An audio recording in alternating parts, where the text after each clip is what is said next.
क्या चिराग पासवान केंद्र की राजनीति छोड़ने जा रहे हैं? कुछ ऐसा ही जो है बयान चिराग पासवान की तरफ से दिया गया है। पत्रकारों ने जब पूछा कि विधानसभा का चुनाव है तो क्या वो बिहार लौटेंगे, तो उन्होंने कहा कि केंद्र की राजनीति में वो लंबे समय तक नहीं रहने वाले हैं। वो चाहते हैं कि बिहार का विकास हो और उनकी जो थ्योरी है कि बिहार फर्स्ट बिहारी फर्स्ट, उसको लेकर वो आगे बढ़ रहे हैं और वो केंद्र की राजनीति बिहार के लिए छोड़ सकते हैं। हालांकि इसमें कई तरह के पेंच हैं। उनके पिता जो हैं रामविलास पासवान हमेशा से केंद्र की राजनीति करते रहे, लेकिन अब सवाल उठता है कि क्या उस सिनारियों को उन चीज़ों को चिराग पासवान छोड़ पाएंगे जो उनके पिताजी किया करते थे। पिताजी लगातार जो है वो बिहार पर नज़र बनाए हुए रखते थे, मौसम वैज्ञानिक कहे जाते थे, बिहार पर भी नज़र थी, लेकिन वो केंद्र की राजनीति उन्होंने पूरी जिंदगी की।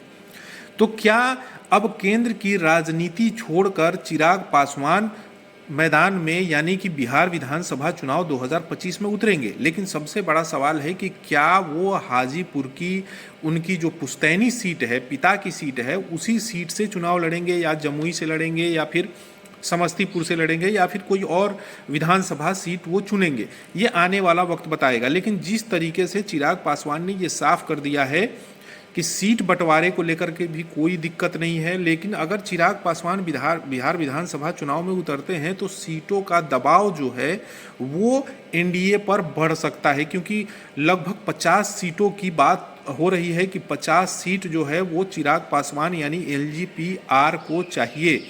तो ऐसे में अगर बिहार में अगर वो सीएम फेस बनते हैं, क्योंकि चर्चाएं ये चल रही है कि हो सकता है कि चिराग पासवान को सीएम फेस के तौर पर बैक में जो है वो सीएम फेस के तौर पर उतारा जाए।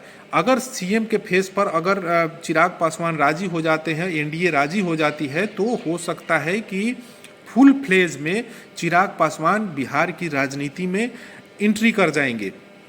हालांकि जीतन राम मांझी के सवाल पर, बिहार में तारी के सवाल पर और क्या कुछ कहा है चिराग पासवान ने, ये पूरा बयान सुनिए आप। तरीके का हमला हो, ऐसे में ज़रूरी है कि पूरा भारत उसके खिलाफ एकजुट दिखे और इसमें विपक्ष की भी एक बहुत अहम भूमिका है और मुझे लगता है अपनी जिम्मेदारी को विपक्ष को गंभीरता से लेना चाहिए।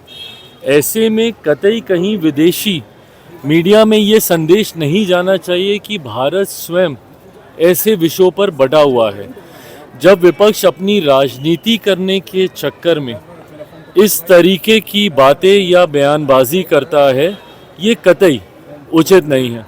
आज जिस तरीके से ये घटना घटी है, इसकी जितनी निंदा की जाए उतना कम है, पर ज़रूरी है ऐसे में पूरा देश एकजुट होकर आतंकवाद के खिलाफ मुंह तोड़ जवाब दे और इसके लिए हमारे प्रधानमंत्री आदरणीय नरेंद्र मोदी जी पूरी तरीके से सक्षम हैं। ज़रूरत है तो बस सबको एक साथ आकर इस हमले का जवाब देने की, पर अगर इस तरीके से बयानबाजी अगर विपक्ष के द्वारा होगी तो ये कहीं ना कहीं अंतर्राष्ट्रीय स्तर पर भारत की छवि को धूमिल करने का काम करता है। विपक्ष के जो सांसद हैं उन्होंने विशेष सत्र बुलाने को लेकर के जो है लेटर लिखा है। सर मनोज झा चाहे सीपीआई के सांसद हैं, ये लोग विशेष सत्र राष्ट्र एकता के लिए और जो हमले हुए हैं उनको लेकर के बुलाना चाह रहे हैं, कैसे देखते हैं? नहीं, बिल्कुल इन्होंने अपनी मांग को रखा है, उचित मंच पर अपनी मांग को इन लोगों ने लिखित रूप में भी भेजने का काम किया है। अंतोगत्वा सरकार बैठकर इसके ऊपर फैसला करेगी। चिराग पासवान जी, बिहार में विधानसभा के चुनाव होने हैं, एनडीए गठबंधन में सीट शेयरिंग को लेकर बात हो या फिर आपको लेकर विधानसभा चुनाव लड़ने की?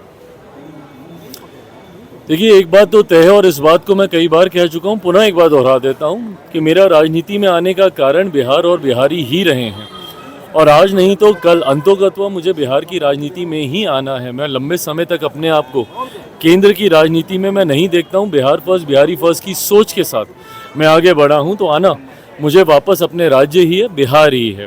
पर ये कब होगा, ये फैसला पार्टी के द्वारा लिया जाएगा। जहाँ तक रही बात बिहार विधानसभा चुनाव को लेकर सीट शेयरिंग की, ये उतने ही एमिकेबली इस मामले को सुलझा लिया जाएगा जितना एमिकेबली हम लोगों ने लोकसभा में सीटों का बंटवारा कर लिया था। उस वक्त भी कई तरीके के प्रश्न उठे थे कि सीट शेयरिंग आसान नहीं होगी, तमाम दलों को समाहित नहीं किया जा पाएगा। ऐसे में एनडीए बहुत जल्द सीट शेयरिंग करके सीटों का चयन भी कर लेगा। पर हाँ, जो लोग हम लोगों पे उंगली उठाते हैं, महागठबंधन में ही वर्चस्व की लड़ाई अभी चल रही है कांग्रेस और राजद के बीच। मैं ये मानता हूँ विधानसभा चुनाव आते आते तक कांग्रेस और राजद की राहें अलग हो जाएंगी, एक टूटा हुआ महागठबंधन देखने को मिलेगा। 2025 में क्या विधानसभा के चुनाव लड़िएगा? आपके सांसद हैं अरुण भारती, उन्होंने कहा है कि हम लोग गुजारिश करेंगे कि चिराग पासवान जी विधानसभा चुनाव लड़ें। देखिए, अगर पार्टी को ऐसा लगता है कि बिहार विधानसभा चुनाव प्रदर्शन को और गठबंधन को मजबूती देने के लिए मेरा चुनाव लड़ना ज़रूरी है, तो ज़रूर उस प्रस्ताव को भी गंभीरता से उस पर विचार किया पार्टी जाएगा। को लेकर के तेजस्वी यादव ने कहा है कि उसको शराबबंदी में से निकाल दिया जाएगा, हमारी सरकार बनेगी तो। सबसे ज्यादा उत्पीड़न जो है ताड़ी बेचने वालों का ही हुआ है, ये कहा है। देखिए, इस बात का समर्थन तो हम लोग भी करते हैं और हम लोगों ने भी मुख्यमंत्री जी से यह आग्रह समय समय पर हम लोगों ने किया है। बिहार सरकार का लोक जनशक्ति पार्टी रामविलास हिस्सा नहीं है, जैसे केंद्र सरकार में हम लोग हिस्सा हैं, जहां पे एज अ मंत्री मैं कैबिनेट की कार्यशैली में मैं सम्मिलित हूं। पर ठीक उसके विपरीत बिहार में, क्योंकि हमारे पास वो संख्या बल भी नहीं है, तो ऐसे में बिहार सरकार का हम लोग समर्थन ज़रूर करते हैं, पर हम लोग बिहार सरकार का हिस्सा नहीं है। पर हाँ, उस समर्थन के दौरान भी हम लोगों ने इस बात को रखा है, ताड़ी को लेकर हम लोगों की भी राय पूरी तरीके से स्पष्ट है। ये एक प्राकृतिक पदार्थ है, इसको शराब की श्रेणी में लाना उचित नहीं होगा। लंबे समय से पीढ़ी दर पीढ़ी ताड़ी से जुड़े हुए व्यवसाय से पीढ़ी दर पीढ़ी लोग अपने आप को जोड़कर देखते हैं। ऐसे में हम लोगों ने भी कई बार आग्रह किया है, मांग किया है कि इसको शराब की श्रेणी से निकालकर जो लोग इस व्यवसाय के साथ जुड़े हुए हैं उनको जुड़े रहना देना चाहिए, उनका व्यवसाय चलते रहना चाहिए। चिराग पासवान जी, जीतन राम मांझी गृह मंत्री अमित शाह से मुलाकात की है।